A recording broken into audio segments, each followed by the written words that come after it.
Hi everyone, welcome to అపూర్వ వంటలు. ఇప్పుడు సీజనల్గా ఎండాకాలం అంతా కూడా మనకి చింతకాయలు అనేవి ఎక్కువగా దొరుకుతాయి కదా. చింతకాయలతో కమ్మగా ఉండే పాతకాలం నాటి పప్పుచారుని ఎలా తయారు చేసుకోవాలో ఈ వీడియోలో చూసేసేద్దాము. సి విటమిన్ని ఫుల్గా అందించి రోగ నిరోధక వ్యవస్థని ఎంతో పెంచే ఈ చింతకాయలతో తయారు చేసే పప్పుచారుని తయారు చేసుకోవడానికి ముందుగా ముద్దపప్పు కావాలి కాబట్టి దానికోసం అని చెప్పని ఒక టీ గ్లాస్ వరకు కందిపప్పును తీసుకొని దాన్ని శుభ్రంగా నీళ్ళతో కడిగేసేసి చక్కగా మంచి నీళ్ళు వేసి ఒక అరగంట పాటు నానబెట్టి పక్కన పెట్టుకోండి. ఇక్కడ పావు కేజీ వరకు చింతకాయల్ని తీసుకున్నాను. అంటే మీడియం సైజువి ఒక 5-6 చింతకాయలు అయితే ఈ క్వాంటిటీకి సరిపోతుంది. వీటిని నీళ్ళల్లో వేసేసేసి శుభ్రంగా కడిగేసేసి తర్వాత ఒక గిన్నెలోకి తీసుకొని ఆ గిన్నెలో ఇవి మునిగే వరకు నీళ్ళని వేసేసి పక్కన పెట్టేసుకోండి. ఇప్పుడు ఒక కుక్కర్ స్టాండ్ని తీసుకొని దానిలో ముందుగా కింద ఉన్న గిన్నెని పెట్టేసి దానిలో ఈ కందిపప్పు నానబెట్టాం కదా వాటిని వేసుకోండి. అదే స్టాండ్లో పైన అర గిన్నె పెట్టి దానిలో ఈ చింతకాయలు నీళ్లు వేసి ఆ కుక్కర్ స్టాండ్లో ఒకేసారి కందిపప్పు చింతకాయలు ఉడికించుకుంటే మనకి పని అనేది సులువుగా అయిపోతుంది. కుక్కర్ గిన్నెలో ముందుగా ఒక మంచినీళ్ళ గ్లాసు వరకు నీళ్ళని వేయండి. తర్వాత ఈ స్టాండ్ని పెట్టేసి కుక్కర్ని లాక్ చేసేసి 3 విజిల్స్ రానిస్తే కందిపప్పు చింతకాయలు పర్ఫెక్ట్గా ఉడికిపోతాయి. మీ దగ్గర కుక్కర్ స్టాండ్ అనేది లేకపోతే విడివిడిగా కందిపప్పుని అలాగే చింతకాయల్ని ఉడికించుకోండి. నేను ఇక్కడ ఈ పప్పుచారు తయారీకి 3 ముల్లంగి, 4 క్యారెట్, 2 ఉల్లిపాయలు, 3 టమాటాలు, 5-6 పచ్చిమిర్చి తీసుకున్నాను. ఈ కూరగాయల ప్లేస్లో మీకు ఇష్టమైన ఏ కూరగాయలనైనా వేసుకోవచ్చు. కుక్కరు విజిల్ వదిలినాక లాక్ ఓపెన్ చేసి చూస్తే చింతకాయలు పర్ఫెక్ట్గా ఉడికిపోయినాయి. వీటిని చల్లారి పెట్టుకోండి. ఇప్పుడు ఇంకొక కుక్కర్ తీసుకొని దానిలో 2 టేబుల్ స్పూన్ల వరకు నూనెని వేయండి.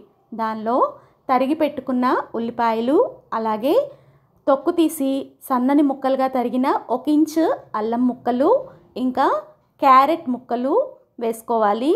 అల్లం ముక్కలు అనేవి మీకు ఇష్టం ఉంటే వేసుకోండి, లేకపోతే లేదు. కానీ అల్లం వేస్తే ఈ పప్పుచారు టేస్ట్ మరింత బాగుంటుంది.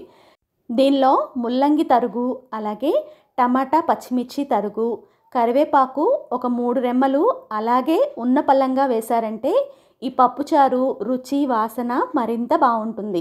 అలాగే ఒక గుప్పెడు వరకు తరిగి పెట్టుకున్న శుభ్రమైన కొత్తిమీర ఇంకా ఈ పప్పుచారుకి సరిపడా ఒక 2 టేబుల్ స్పూన్ల వరకు క్రిస్టల్ సాల్ట్ వేసేసిన తర్వాత చింతకాయల నుంచి గుజ్జుని చక్కగా తీసేసుకోండి. చూడండి, ఇలా గుజ్జుని నీళ్ళ సహాయంతో తీసుకొని పిప్పిని పక్కన పెట్టేసుకొని ఇప్పుడు ఈ చింతకాయ గుజ్జుని రెడీ చేసుకున్న కూరగాయల్లో వేసేసేయండి. అలాగే ఎనిపి పెట్టుకున్న కందిపప్పు మిశ్రమాన్ని కూడా ఇదే కుక్కర్లో వేసేసేయండి. ఇప్పుడు పప్పుచారుకి సరిపడా 1 లీటర్ వరకు నీళ్ళని వేసేసేయండి. మీరు పప్పుచారుని తినే కన్సిస్టెన్సీ ప్రకారం నీళ్ళని అడ్జస్ట్ చేసుకొని వేసుకోవచ్చు. ఇదంతా కూడా బాగా కలిసే విధంగా ఒకసారి గెరిటతో మిక్స్ చేసుకోండి. మీరు ఈ స్టేజ్లో కూడా సాల్ట్ అనేది చెక్ చేసుకొని వేసుకోవచ్చు. ఇప్పుడు కుక్కర్ని లాక్ చేసేసి విజిల్ పెట్టేసేసి మంటని హై ఫ్లేమ్లో పెట్టుకొని 1 విజిల్ రానిచ్చారంటే కూరగాయలు అనేవి చక్కగా ఉడికిపోతాయి. ఈ లోపల ఒక బాండీలో 1 టేబుల్ స్పూన్ వరకు నూనెని వేసి అది వేడెక్కినాక 3/4 టేబుల్ స్పూన్ వరకు మెంతుల్ని వేయండి. ఇక్కడ నేను చూపిస్తున్న స్పూన్తోనే మెంతులు వేశాను. మెంతులు లైట్గా ఫ్రై చేసుకున్న తర్వాత ఒక యాలుక అలాగే ఒక 2 టేబుల్ స్పూన్ల నిండుగా ధనియాలని వేయండి. అలాగే 2-3 లవంగాలను వేయండి. ఇంకా ఒక 10 ఎండుమిరపకాయల వరకు వేయండి. ఒక 5-6 వెల్లుల్లి పొట్టు తీసినవి కూడా వేసేసేయండి. ఎండుమిరపకాయలు మీ కారానికి తగ్గట్టు అడ్జస్ట్ చేసుకొని వేసుకొని ఇదంతా సిమ్లో 5-6 నిమిషాలు ఫ్రై చేసుకున్న తర్వాత చిన్న దాల్చిన చెక్క ముక్కను కూడా వేసేసేయండి. ఇదంతా కూడా బాగా మిక్స్ చేసుకొని సిమ్లో ఇంకొక 4 నిమిషాలు వేయించుకొని లాస్ట్లో టేబుల్ స్పూన్ వరకు జీలకర్రని వేసేసి 1-2 నిమిషాల పాటు ఫ్రై చేసుకోండి. దీన్ని చల్లారి పెట్టుకోండి. దీనిలో దాల్చిన చెక్క, యాలుక, లవంగాలు వేసామని దీని టేస్ట్ వేరేలాగా ఉంటుందనుకుంటారేమో.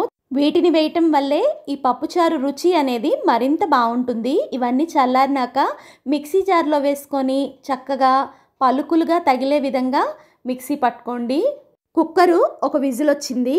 విజిల్ వదిలినాక లాక్ అనేది ఓపెన్ చేసి చూస్తే కూరగాయల ముక్కలు అనేవి పర్ఫెక్ట్గా ఉడికిపోయినాయి. దీనిలో మనం రెడీ చేసుకున్న పౌడర్ని యాడ్ చేసేసేయండి. ఈ పౌడర్ అంతా కూడా చక్కగా ఈ పప్పుచారుకి సరిపోతుంది. ఇదంతా కూడా గరిటెతో బాగా మిక్స్ చేసుకొని స్టవ్ని మళ్ళీ ఆన్ చేసి హై ఫ్లేమ్లో ఒక 5-6 నిమిషాల పాటు పప్పుచారుని మరిగించుకోవాలి. చూడండి, ఈ పప్పుచారు మరుగుతుంటే మా ఇల్లంతా కూడా సువాసనతో నిండిపోయింది. ఇలా మరుగుతున్న పప్పుచారుని మంటని సిమ్లో పెట్టేసుకొని పోపు కోసం ఒక బాండీలో గరిటెడు నూనె వేయండి. అది వేడెక్కిన తర్వాత 1.5 టేబుల్ స్పూన్ వరకు ఆవాలని వేయండి. ఆవాలు వేసిన వెంటనే క్రష్ చేసిన వెల్లుల్లి రెమ్మల్ని ఒక 5-6 వేయండి. ఆవాలు, వెల్లుల్లి రెమ్మలు కొంచెం బాగా వేగే వరకు ఒక 2-3 నిమిషాలు సిమ్లో వేపుకున్న తర్వాత విరిచిపెట్టుకున్న 4-5 ఎండుమిర్చి, అలాగే 2 రెమ్మల వరకు కరివేపాకుని వేసేసి మంటని సిమ్లో పెట్టుకొని ఈ పోపు అనేది బాగా ఎర్రగా అయ్యే వరకు చక్కగా వేపుకోండి. ఇలా వేపుకున్న తర్వాత లాస్ట్లో 1/2 టేబుల్ స్పూన్ కన్నా తక్కువ ఇంగువ, 1/2 టేబుల్ స్పూన్ వరకు పసుపుని వేసేసి పొయ్యిని కట్టేసేయండి. చక్కగా ఈ ఇంగువ, పసుపు పోపులో బాగా కలిసే విధంగా స్పూన్తో మిక్స్ చేసుకున్న తర్వాత రెడీ అయిన పప్పుచారులో ఈ పోపు మిశ్రమాన్ని వేసేసేయండి. చక్కగా పోపు అనేది పప్పుచారులో బాగా కలిసే విధంగా గరిటెతో మిక్స్ చేసుకొని పొయ్యి కట్టేసేసి మూతను పెట్టి ఒక్క 5 నిమిషాలు అలా వదిలేశారంటే పోపు ఫ్లేవర్ అనేది పప్పుచారుకి బాగా పట్టుకుంటుంది. అలాగే పప్పుచారు అనేది ఇంకా రుచికరంగా తయారవుతుంది.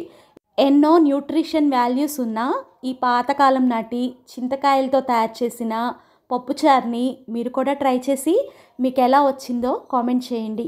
ఫస్ట్ టైం మన వీడియోస్ చూస్తుంటే ఇలాంటి మంచి మంచి వంటల కోసం మన ఛానల్ని సబ్స్క్రైబ్ చేసుకొని బెల్ ఐకాన్ ఆల్ అని ప్రెస్ చేస్తే నేను పెట్టే ప్రతి నోటిఫికేషన్ మీకు వస్తుంది. ఈ పప్పుచారు వీడియో మీకు నచ్చితే లైక్ చేసి మీ ఫ్రెండ్స్కి, ఫ్యామిలీకి షేర్ చేయండి. Thank you for watching. ఇంకొక హెల్దీ రెసిపీతో మీ ముందుంటాను.